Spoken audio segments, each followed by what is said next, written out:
আজ 20শে June Friday.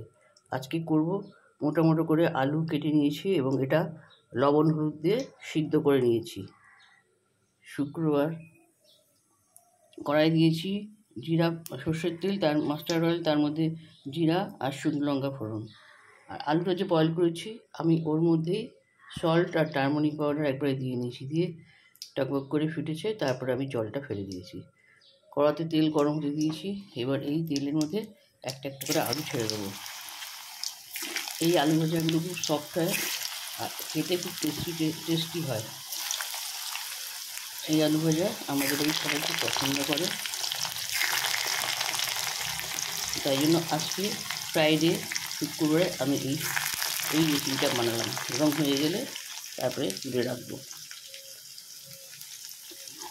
এই হচ্ছে আজকের tasty potato boiled fried recipe.